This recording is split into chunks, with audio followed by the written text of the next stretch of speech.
after cancelling omega n here and omega d here, so this results your Cp as, so Cp is equal to 1 minus e power pi zeta by 1 minus zeta square divided by, already we have a square root of 1 minus zeta square, and in a sine term we have sine pi plus phi. So we know that sine pi plus phi is a sine phi only, and here in the denominator e power term, denominator is under root 1 minus zeta square. So from the triangle of damping ratio, we know that the sine phi is under root of 1 minus zeta square. Therefore I can replace this under root of 1 minus zeta square with the sine phi, and your sine pi plus phi is also sine phi. These two gets cancelled, then you will get Cp as, your Cp is equal to 1 minus e power pi zeta by minus pi zeta by under root 1 minus zeta square. Then we substitute Cp and Cs in percentage MP formula. What is percentage MP formula? We have Cp minus Cs divided by Cs into 100. So when you substitute, we know Cs is 1, so Cp is 1 minus e power minus pi zeta by 1 minus zeta square, and if you substitute, then you will get your percentage MP as, you can see here your percentage MP is e power minus pi zeta by 1 minus zeta square into 100. So this percentage MP, if you closely observe, it has only one variable parameter, that is a damping ratio. So percentage MP, that is a peak overshoot, mainly depends on damping ratio.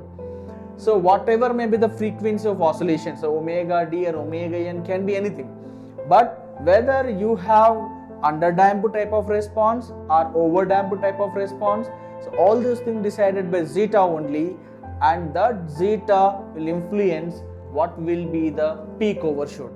So your percentage MP is inversely proportional to zeta. What I can say is, when zeta is 0, then you will have 100% peak overshoot. When zeta is 1, then you will have 0% peak overshoot.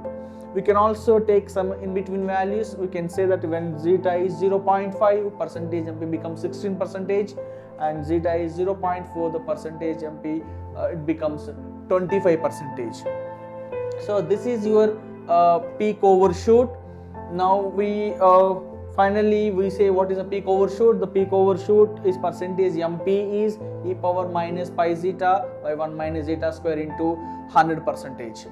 Now next time domain specification is your settling time.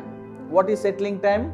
So settling time is, it is a time taken by the response to reach and settle within a specified tolerance band.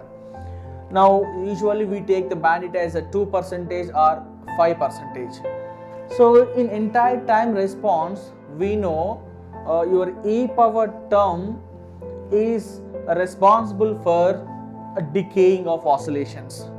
Now the settling time depends on time constant, and the time constant depends on your e power term.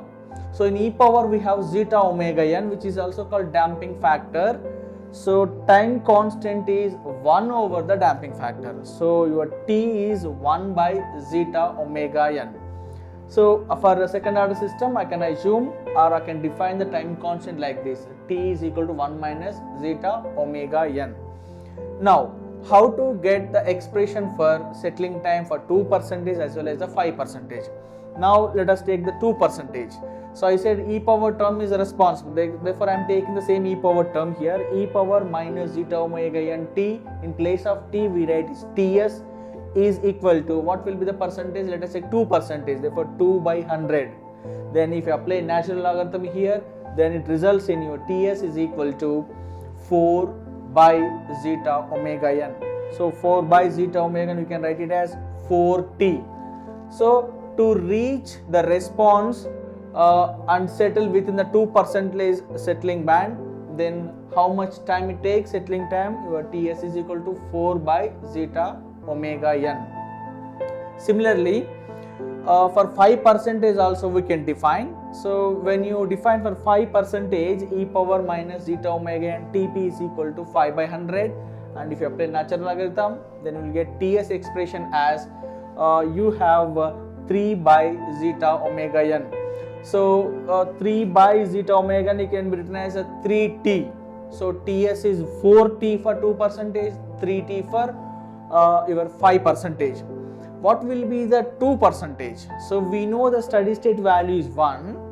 So around 1 we have 2%. That means, so the system can be settled when if the response value is in between 0.98 and 1.02.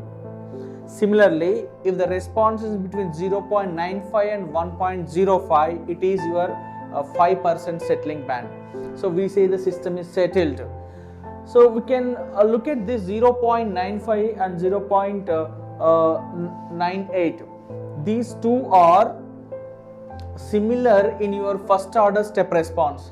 So when small t is equal to 4t, we have 0.98, and when small t is equal to 3t, we have 0.95.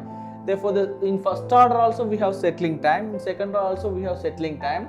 The amount of time taken is also same. Formula wise it is 3t and 4t, here also 3t and 4t. But in first order we have only one time constant. In second order basically there are combination of two, because the second order combination of two, that combination time constant is 1 by zeta omega n. So I said that settling time is a border, it's a transition from transient to steady state. Now other two also we can define, but without any derivation, directly I'll give you what is a delay time. It is a time taken by the response to reach 50% of the final value first time. That means your 0.5 is, you can write the expression for C of t, in place of t we can write it as a Td. Then if you solve for it, you will get the expression like your delay time Td is equal to 1 plus 0.7 zeta by omega n. This is a delay time. And also we can define your time period of oscillations. So what are the time period of oscillations for underdamped response? I can T oscillations is equal to 1 by Fd. So where Fd is your frequency of oscillations. In terms of omega d, we can write it as your T oscillations is 2 pi omega d. Now, so all the time domain specifications are defined only for underdamped system. So why underdamped system is so famous, or in any control system design, why we take only underdamped response as a reference? Look at some analysis here. We have all four responses, that means undamped, underdamped, overdamped and critical damped, your time responses, right? So all the time responses we have. Now from this I can write only for the rise time. Now only for the rise time. So which response will have very less rise time? So from the all four characteristics, all the plots we can say your undamped system will have very less rise time. Therefore that takes place here. Then after that, that means we have less than underdamped response, then followed by critically damped, finally we have overdamped, which means out of these four responses, undamped system will have very less rise time, overdamped system will have very high rise time. Similarly, when you look at the settling time, because the rise time, settling times are very important when you design. So for settling time, so which system will have very less settling time, we can write this as critically damped, then followed by underdamped, then we have overdamped, finally it is undamped. For undamped system there is no settling at all, we say settling time is infinity for undamped system. Now here the sequence is critically and under and over and undamped.